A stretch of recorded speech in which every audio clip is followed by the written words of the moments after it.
मित्रांनो, तुमच्या देखील आंब्याची पाने असे म्हणजे धूळ लागल्यासारखं जर दिसत असतील, बऱ्याच वेळा आपण बघतो की नवीन लागवड केल्यानंतर आंब्याची पानं एकदम हिरवी असतात.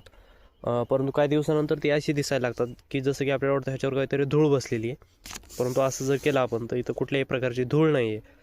एक थोडीशी म्हणजे डिस्कलरेशन झालेलं आहे पानामध्ये, पानांचा हिरवेपणा गेलेला आहे आणि थोडीशी लालसर पिवळट रंगाची पानं आणि कुठंतरी आपल्याला पांढरे पांढरे साईडला असे ठिपके व्हाईट व्हाईट ठिपके पडल्यासारखं दिसते.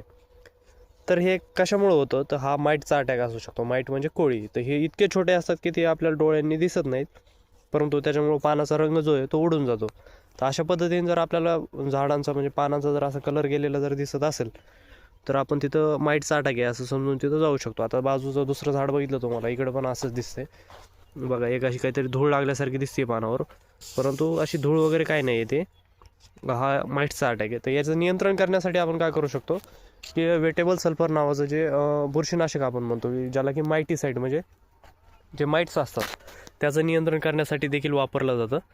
तर याचे स्प्रे आपण तिथं घेणं गरजेचं आहे, ज्याच्यामुळं की ही जे पानं अशी झालेली ती आपले तिथे व्यवस्थित होतील, झाडांचं प्रकाश संश्लेषण जे आहे ते व्यवस्थित चालेल आणि झाडांची वाढ तिथे योग्य रीतीने होत राहील.